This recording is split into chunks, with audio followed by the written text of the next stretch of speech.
Hello दोस्तों, नमस्कार। मैं आपका हितैषी मोहनलाल। मैं आज आपके लिए हिंदी फिल्म जगत के बारे में खास जानकारी लेकर आया हूँ। जैसा कि यह कारोबार कब से शुरू हुआ था, तो जैसे कि यह कारोबार 1930 से लगभग शुरू हुआ था और फिर 1940 तक यानी 10 साल तक ये सफ़र कैसा रहा, इनको कौन कौन सी परेशानियों मुसीबतों का सामना करना पड़ा। ये काम करने का जब मन बना लिया था तो उसके बाद में इन्हें कई प्रकार की मुसीबतों का सामना करना पड़ा। जैसे कि कलाकारों का न मिलना।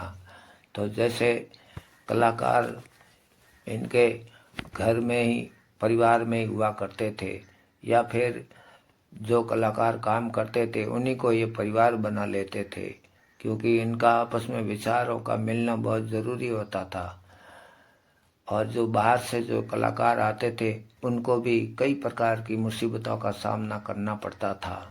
जैसे न्यूज़ को देखकर बाहर से कलाकार धीरे धीरे आने लगे बम्बई, सपना बनाकर जब कि बम्बई में फिल्म इंडस्ट्रीज में काम करेंगे।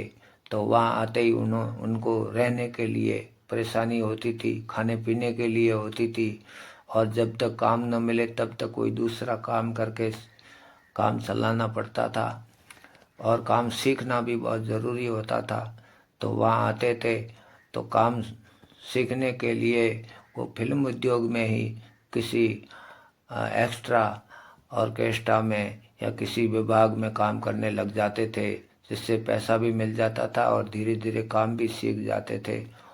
और उसके बाद में कोई दूसरा विभाग में काम करने लग गया, फिल्म इंडस्ट्रीज में कोई एक्शन में, कोई साउंड, कोई गीतकार, कोई संगीतकार, कोई डायरेक्टर बन गया, कोई प्रोड्यूसर बन गया। इस तरह से उन्होंने अपने अपने अनुसार उन्होंने अपना धंधा चुन लिया।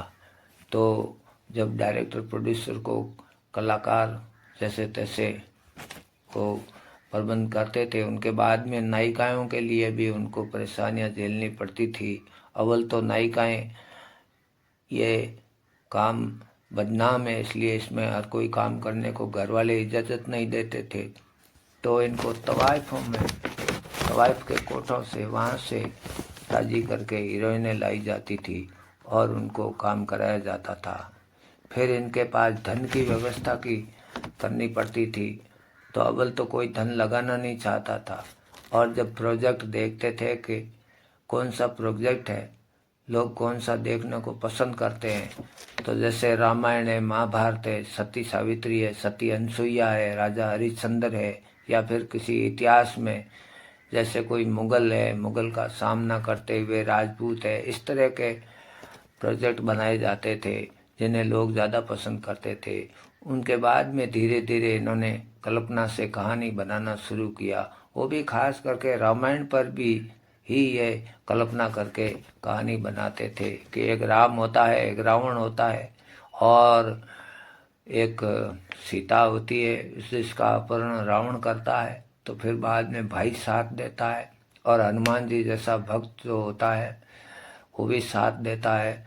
तो उन्हीं की तर्ज पर उन्होंने कल्पना से वो प्रोजेक्ट बनाने शुरू किए, और वो फिर आगे फिल्म बेचने की परेशानी होने लगी। तो इन सब चीज़ों को पार करते हुए, इन सब मुसीबतों का सामना करते हुए जैसे ये गाड़ी आगे बढ़ी। फिर भी अगर 1931 की बात करें तो आलम आरा बोलती हुई फिल्म बनाई थी, और 10 साल तक कोई खास फिल्म नहीं बनी। फिर भी 1935 में एक इनकलाब का जिक्र जरूर करूँगा, क्योंकि राज कपूर की अपने बाल्यावस्था में एक फिल्म बनी थी, 11 वर्ष की आयु में उन्होंने काम किया था, इनकलाब। फिर 1940 तक यूं ही चला आया, कोई खास नहीं। फिर 1941 में थोड़ी गाड़ी मौसम पकड़ी, जैसे मौसम पकड़ा गाड़ी ने, जैसे सिकंदर नाम की एक फिल्म बनी थी। सोहराब मोदी ने निर्माण किया और पृथ्वीराज कपूर और सोहराब मोदी ने काम किया। फिर 1944 में ज्वार भाटा, ये फिल्म और नाटक ज़्यादा थी, जिसमें दिलीप कुमार की पहली एंट्री होती है और दिलीप कुमार ने काम किया था। फिर 1949 में बरसात फिल्म आई थी, जिसका निर्माण खुद ही राज कपूर ने किया था, और जिसके अंदर कलाकार राज कपूर, प्रेमनाथ और निम्मी वगैरह थे। और फिर एक और अंदाज महबूब खान ने निर्माण किया, राज कपूर, नरगिस और दिलीप कुमार ने जिसके अंदर काम किया। और ये पूरा 1930 से 40 से 50 तक ये समय जैसे तैसे कुछ इसमें डेवलप हुआ, कुछ सुधार हुआ, कुछ रंगीन फिल्में बाहर से मंगाने लगे, रंगीन फिल्में बनने लगी। और ख़ास जो ये कारोबार अच्छा जो जैसे सुधार हुआ वो 1951 में हुआ। और 1951 में अच्छी फिल्में बनने लगी, भले ब्लैक एंड वाइट हो, रंगीन ना हो, फिर भी फिल्मों का निर्माण होना, अच्छे अच्छे कलाकारों का आना 1951 से शुरू हुआ। 1951 में आवारा राज कपूर और नरगिस की और बाजी जैसी फिल्मों का निर्माण हुआ। बाजी देवानंद की थी।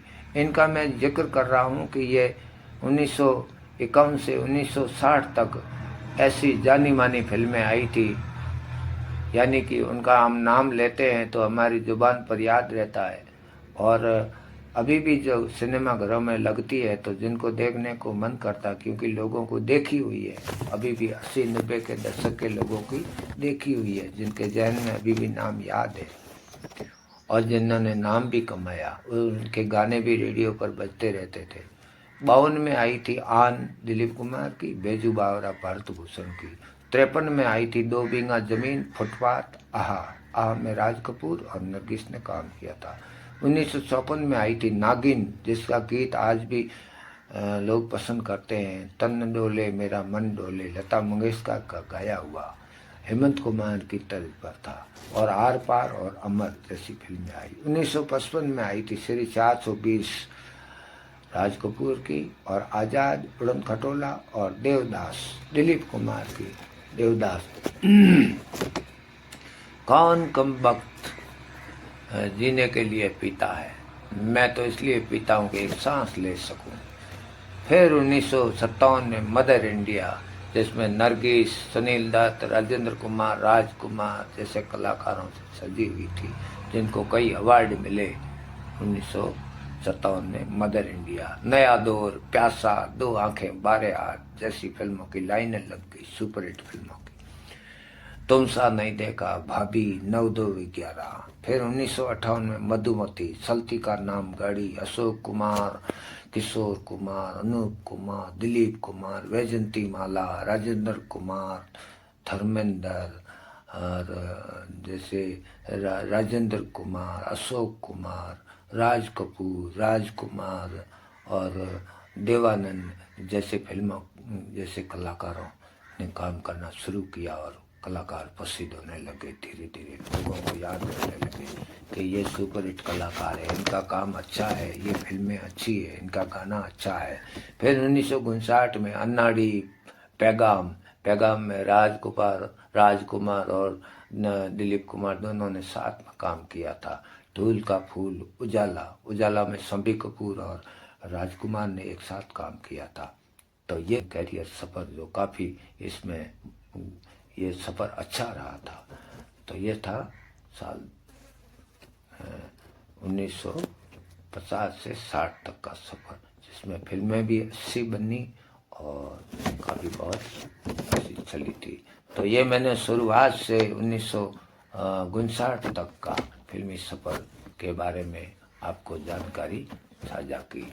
ये जानकारी आपको पसंद आई होगी और आपको कैसी लगी, जिसके लिए आप कमेंट के द्वारा अपनी राय बता सकते हैं। आप प्लीज़ कमेंट ज़रूर करें और लाइक प्लीज़ ज़रूर करें।